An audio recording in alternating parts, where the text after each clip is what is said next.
please raise their hand. Es la votación en el Consejo de Seguridad de la ONU, que ha retirado las sanciones al presidente de Interior de Siria, Ahmed al-Sharaa, quien visitará a Estados Unidos la semana que viene. Saludos, bienvenidos a Euronews Hoy. Este viernes se celebra una cumbre de líderes internacionales en vísperas de la Conferencia Mundial del Clima que arranca el próximo lunes. En ella han participado líderes como Pedro Sánchez o el presidente de Colombia, Gustavo Petro. Este último destacó que es un error de Europa si hace caso a Trump e invierte más en armamento. Dice que no es un problema de defensa y seguridad. Señaló que no es Rusia el enemigo, sino la crisis climática. Además, la policía española ha frustrado en el país el intento de la banda Tren de Aragua de establecerse. Más de una docena de personas han sido detenidas. Tenemos un artículo en nuestra web sobre cómo la inversión española en Rusia se ha desplomado desde el inicio de la guerra en Ucrania. Mientras, el presidente de Ucrania, Volodymyr Zelensky, visitará España en los próximos días. La visita se retoma ahora después de que se tuviera que suspender tras el fallecimiento del Papa Francisco. Por otro lado, Israel ha intensificado sus ataques aéreos contra Hezbollah en el sur del Líbano. Vamos con la información del día. Bélgica ha convocado un Consejo de Seguridad Nacional tras el avistamiento de drones sobre bases militares y aeropuertos en los últimos días que han provocado interrupciones en los vuelos. Para hacer frente a esta amenaza, las autoridades estudian la creación de un centro de vigilancia del espacio aéreo, así como la introducción del registro obligatorio de drones. Las incursiones de drones se produjeron mientras la UE presiona a Bélgica para que confisque los activos rusos congelados a fin de que puedan concederse préstamos de reconstrucción a Ucrania. Hay que preguntarse quién se ha beneficiado de esto, y sin duda es Rusia. Creo que el efecto que busca es doble. Uno es intimidar a nuestros responsables políticos, quizá relacionado con las decisiones que hay que tomar sobre Euroclear, y el segundo es intentar dividir a la opinión pública. Tal vez algunas personas se inclinen a decir, bueno, si simplemente abandonamos a Ucrania, no tendremos este problema. Se espera que el ministro de Defensa belga presente el viernes un plan de inversión de 50 millones de euros antidrones. Bélgica también está considerando la posibilidad de derribar drones invasores. Bélgica ha aprendido específicamente que necesitamos un marco legal que nos permita derribar drones y, por supuesto, necesitamos la capacidad militar para hacerlo. Esto se acelerará y estaremos preparados muy pronto para afrontarlo. La embajada rusa en Bruselas ha negado cualquier implicación en la operación de drones en el espacio aéreo belga. Se han producido incursiones de drones en múltiples países europeos como Dinamarca, Alemania y Noruega. Polonia y Rumanía ya han decidido desplegar nuevos sistemas de armamento para defenderse de los drones. Polonia está experimentando varias hostilidades por parte de Rusia que desencadenan periódicamente debates sobre la seguridad del país. Los centros de investigación han analizado cuál sería el comportamiento de los polacos en caso de conflicto armado. Según una encuesta de Ibris, el 49% de los ciudadanos rechazaría ofrecerse voluntario para defender al país. Polster aumenta ese porcentaje al 57%. Pero, ¿cómo interpretar estos datos? Me gustaría ver el lado positivo, aunque este porcentaje parece pequeño.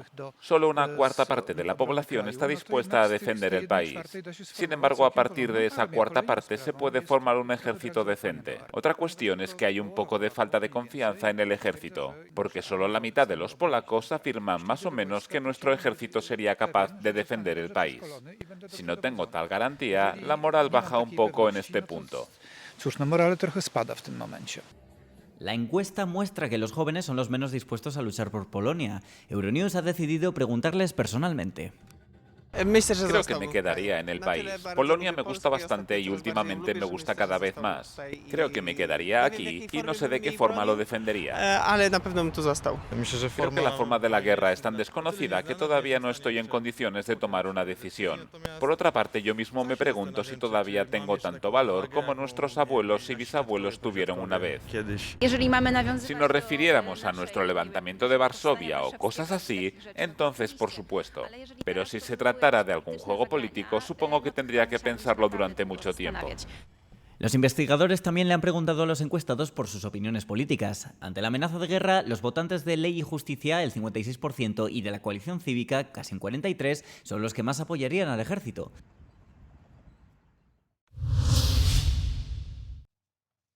El Consejo de Seguridad de la ONU ha retirado las sanciones que había impuesto al presidente interino de Siria, Ahmed al-Sharaa, quien tiene previsto realizar la próxima semana su segundo viaje a Estados Unidos en lo que va de año. Al-Sharaa se dirigió por primera vez a la Asamblea General de la ONU en septiembre y ahora será recibido en Washington por Donald Trump. Ahmed al-Sharaa, que se reunió por primera vez con el presidente estadounidense en Riad este verano, era el jefe de una milicia islamista vinculada a Al-Qaeda que lideraba a la insurgencia que buscaba derrocar al presidente Bashar al-Assad tras casi 14 años de sangrienta guerra civil. Su milicia, conocida como Hayat Tahrir al-Sham, fue retirada de la lista estadounidense de organizaciones terroristas en julio. Al-Sharaa también mantuvo conversaciones con Vladimir Putin en Moscú en octubre, pocos días después de las elecciones parlamentarias sirias. El presidente de Estados Unidos, Donald Trump, ha elogiado a los líderes de 5 países de Asia Central tras una reunión en la Casa Blanca, mientras intensifica su búsqueda de metales de tierras raras necesarios para dispositivos de alta tecnología como teléfonos inteligentes, vehículos eléctricos y aviones de combate. En una cena de trabajo con funcionarios de 5 países de Asia Central, Trump destacó la importancia de los minerales críticos para Washington. Uno de los puntos clave de nuestra agenda son los minerales críticos. En las últimas semanas, mi administración ha reforzado la seguridad económica estadounidense forjando acuerdos con aliados y amigos de todo el mundo para ampliar nuestras cadenas de suministro de minerales críticos. Tuvimos una gran reunión con el presidente de China, Xi. El mes pasado, Pekín amplió las restricciones a la exportación de elementos vitales de tierras raras e imanes antes de anunciar, tras las conversaciones entre Trump y Xi en Corea del Sur, que China retrasaría un año sus nuevas restricciones. Los analistas creen que Washington busca ahora nuevas formas de eludir a Pekín en el mercado de minerales críticos, que controla aproximadamente el 90% del procesamiento mundial de tierras raras. Miles de manifestantes se reunieron en la plaza de la cúpula de Riga el jueves por la tarde para protestar por la posible retirada de Letonia del Convenio de Estambul. Es la segunda protesta en poco más de una semana, ya que el pasado miércoles se reunieron 5.000 personas frente al Parlamento. Se produce después de que el Parlamento letón votara la semana pasada a favor de abandonar el Tratado Internacional, cuyo objetivo es apoyar a las mujeres víctimas de violencia. La decisión provocó la indignación de las organizaciones de la sociedad civil que la consideraron un retroceso en materia de derechos fundamentales. A principios de esta semana, el presidente de Letonia devolvió la ley al Parlamento para su revisión, que decidió posponer esa decisión final hasta noviembre del año que viene, cuando un nuevo Parlamento haya tomado posesión.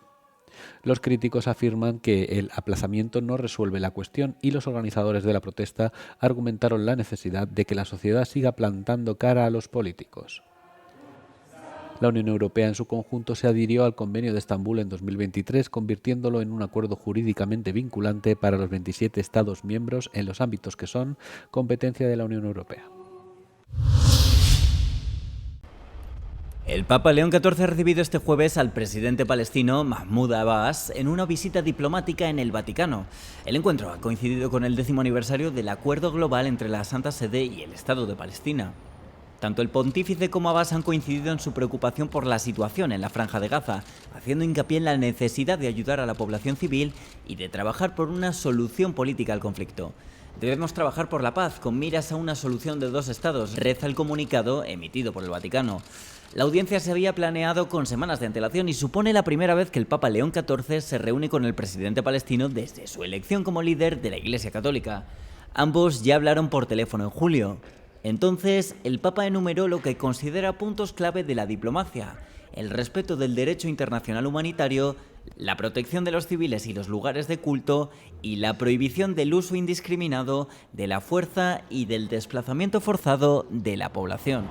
La visita de Abu Mazen, presidente del Estado palestino, al Vaticano ha servido sobre todo para subrayar la cercanía de la Santa Sede con respecto a la cuestión palestina. De este tema, así como de la solución al conflicto en Gaza, se ha hablado durante el encuentro con el Papa León XIV. En las próximas horas, el líder palestino se reunirá también con la primera ministra italiana, Giorgia Meloni. Giorgia Orlandi, Euronews, Roma.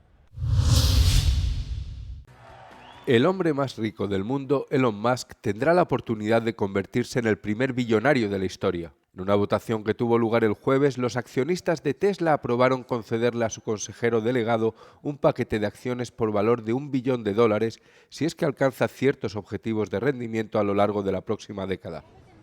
La votación se produjo tras semanas de debate, tanto por su historial en la gestión del fabricante de coches eléctricos, como por la duda de si alguien merece una remuneración de tal calibre, suscitando acalorados comentarios por parte de pequeños inversores, grandes fondos de pensiones e incluso el Papa. Esta decisión llega solo 3 días después de que un informe mostrara que las ventas de coches Tesla en Europa volvieron a caer el mes pasado, incluido un desplome del 50% en Alemania. Al final, más del 75% de los inversores aprobaron el plan durante la reunión anual de accionistas celebrada en Austin. Al menos 5 personas han muerto después de que el tifón Kalmegi tocara tierra en Vietnam este jueves. La tormenta, la más potente del año en Asia, golpeó con fuerza las provincias centrales del país, acompañada de vientos huracanados y lluvias torrenciales que arrasaron todo a su paso. Con ráfagas que superaron los 149 km por hora, Kalmegi provocó enormes destrozos. Al menos 52 viviendas colapsaron por completo y más de 2.600 resultaron dañadas. Los medios locales informaron además de que los tejados de unas 2.400 casas salieron volando, dejando a miles de familias sin refugio. Ante la magnitud del fenómeno, las autoridades evacuaron a más de medio millón de personas por el riesgo de inundaciones y corrimientos de tierra. El tifón llegó a Vietnam pocos días después de haber devastado Filipinas, un archipiélago de más de 7.600 islas, donde causó la muerte de casi 190 personas y dejó a 135 desaparecidas. Ya debilitado, Kalmegi avanza ahora hacia el oeste, en dirección a Camboya y Laos, donde se espera que toque tierra el viernes, convertido en depresión tropical, con vientos que rondan los 85 km por hora.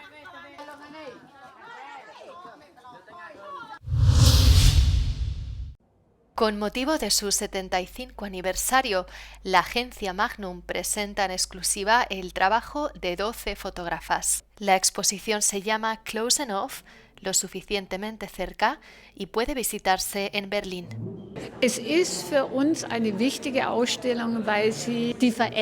Para nosotros es una exposición importante porque muestra los cambios que ha experimentado la agencia a lo largo de las décadas y la evolución con el tiempo al aceptar cada año a jóvenes fotógrafas en la agencia. Una de estas voces es la de la iraní Niusha Tabakolian. Para ella, una buena foto empieza con una larga conversación. Al principio solo tuvimos que hablar durante unas horas para entendernos, encontrar un punto en común, y luego me dieron permiso para retratarles. Tabakolian quiere congelar el tiempo con sus retratos. Congelas un momento y luego das a los espectadores la posibilidad de mirar lo que capturas durante todo el tiempo que quieran. No se trata del privilegio de una cámara cara. Ahora todo el mundo tiene esta herramienta en la mano y no se trata de ser una privilegiada o no, se trata de lo que tienes que decir. Eso es exactamente lo que muestra la exposición, historias contadas en series de imágenes en lugar de palabras. Trata de personas de todo el mundo, de sus comunidades. Trata de política, sociedad, historia contemporánea. No podemos contar esa historia con las fotos de nuestros móviles.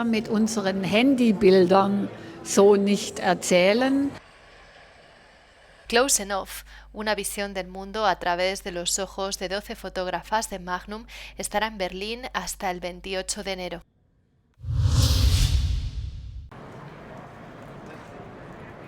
Isabelle Huppert, una de las grandes estrellas del cine francés, ha sido la máxima galardonada del 60º Festival de Cine de Salónica. En la abarrotada sala del Olympion, la galardonada actriz recibió de manos del alcalde de Salónica el premio especial de la ciudad por su contribución global al cine y a la cultura. It makes me very fulfilled, of course, and very privileged. Me hace sentir muy realizada y muy privilegiada de poder tener todos estos papeles, películas y trabajar con estos grandes directores. Es una forma de riqueza. Lo que creo que es interesante acerca de estos papeles es que los límites entre el bien y el mal son más borrosos, y eso es lo que hace que sea un poco más difícil quererles, pero creo que al final los quieres. De lo contrario, no iríamos a ver películas.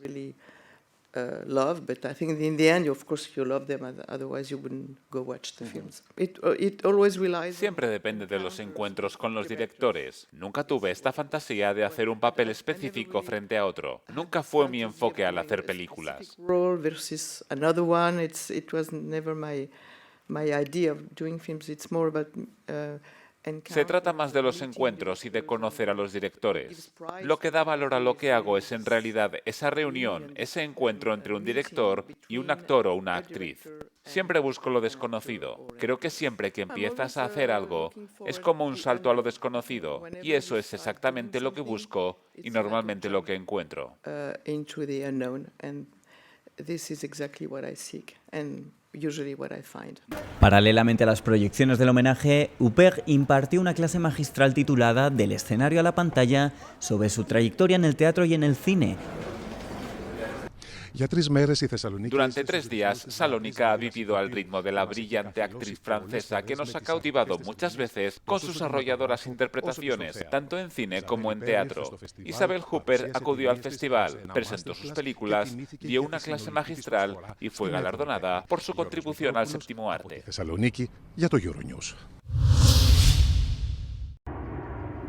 El futuro observatorio de la Agencia Espacial Europea podría detectar un número sin precedentes de agujeros negros supermasivos, algunos formados cuando el universo tenía menos de 1.000 millones de años.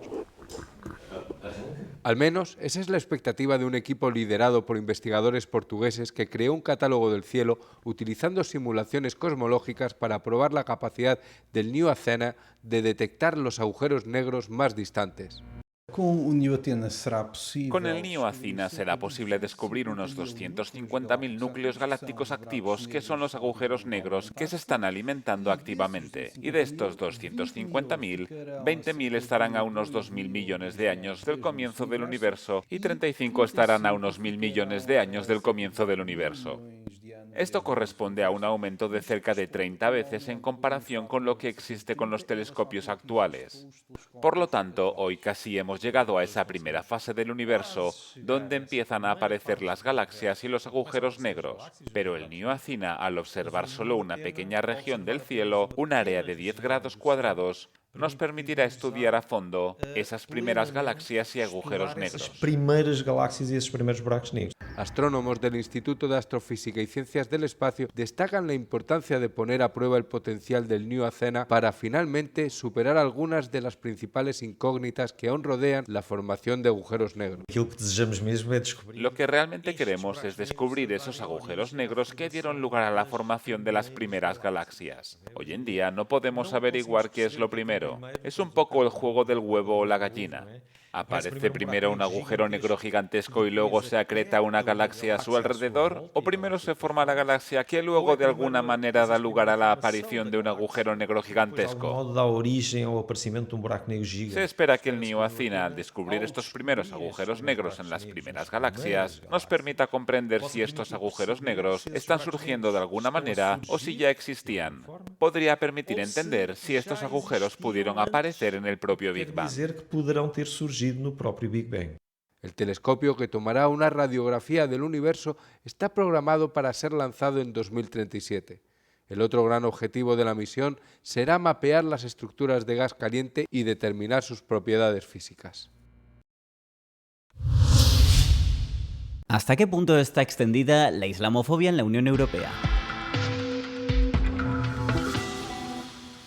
Los musulmanes representan el segundo grupo religioso más numeroso de la Unión Europea. Casi 1 de cada 2 ha sufrido discriminación por su fe en este continente, especialmente en el mercado laboral y de la vivienda, durante los 5 años anteriores a la realización de una nueva encuesta al respecto. Esto representa un aumento desde el 39% registrado en 2016. Austria, Alemania y Finlandia registraron las tasas más altas de discriminación. En 2024, Europa fue el segundo lugar con más incidentes islamófobos del mundo. A nivel mundial, las campañas de extrema derecha fueron responsables de gran parte de estos incidentes, con un 25%. El discurso de odio le sigue de cerca como el segundo incidente más frecuente, representando alrededor de una quinta parte de los incidentes, un 19%.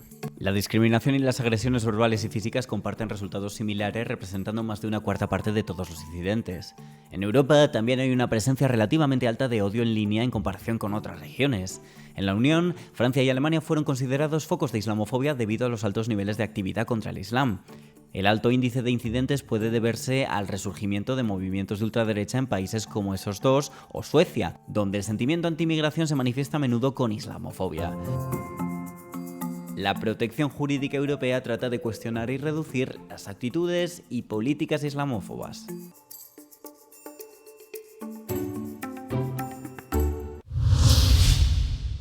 ¿Está Francia vinculando el DNI digital a las redes sociales? En Internet circula la afirmación de que Francia está entrando en una era de trazabilidad total, con las alegaciones de que el DNI digital del país estará directamente vinculado a las cuentas personales de las redes sociales. Este post en X afirma que sobre el papel la medida permitiría a las autoridades luchar contra los malos, pero que extraoficialmente sería un paso más hacia una sociedad en la que se vigilan las palabras y las opiniones. Adjunta un vídeo de Paul Midi, diputado del Parlamento francés y miembro del Partido Renacimiento del presidente Emmanuel Macron, concediendo una entrevista en la que afirma que la medida impediría el anonimato total online para luchar contra la impunidad del ciberacoso y otras ilegalidades. Aunque los diputados franceses consideraron la posibilidad de vincular el DNI digital a las redes sociales de los ciudadanos, estas propuestas fueron rechazadas, y el país no está actualmente preparado para introducir la medida. La idea surgió por primera vez en 2023 como parte del debate sobre la ley destinada a asegurar y regular el espacio digital. En aquel momento se presentó una enmienda que habría exigido una certificación por parte de un tercero aprobado por el Estado, como el DNI digital, para crear nuevas cuentas en redes sociales. El vídeo de Midi es de una entrevista con la emisora de radio francesa RTL, más o menos de la época en que los políticos debatían la enmienda propuesta, así que este vídeo no es nuevo. Al final, la enmienda se enfrentó a una feroz oposición y fue retirada, y la ley definitiva entró en vigor en mayo de 2024 sin la medida que vinculaba las identificaciones digitales con las cuentas en las redes sociales. Así que el DNI digital puede utilizarse para verificar la edad de alguien al crear una cuenta en una red social, pero no es obligatorio hacerlo y el DNI digital no se vincula automáticamente a las cuentas en las redes sociales.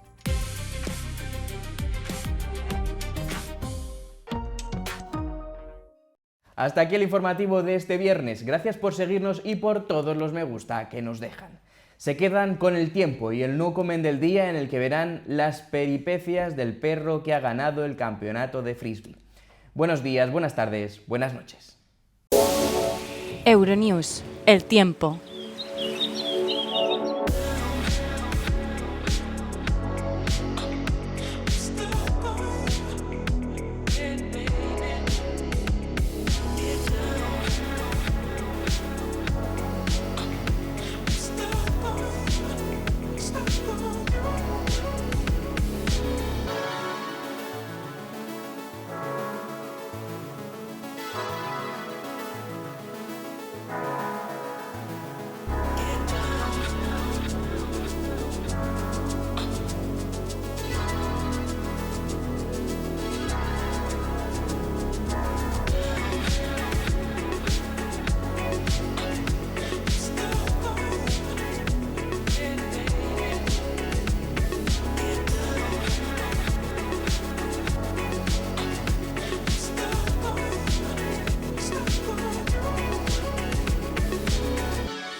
Brawo. Okej, okej. Powoli, super, brawo, wow, chodź bliżej. Brawo, wow. Bezu, wol. Woohoo. Chodź bliżej. I wol. Brawo, tap. Tak jest, super. To jest w sumie nasza promocja tej adopcji, nie? Wiem, rozumiem. Wow, super. I zostaje. Okej. O, ale zwiało, sorry. Dawaj go. Dawaj go, dawaj go, dawaj go. Super, brawo, wow.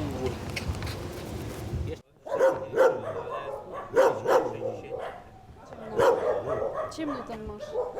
No mówię, buta idzie, jak z buta.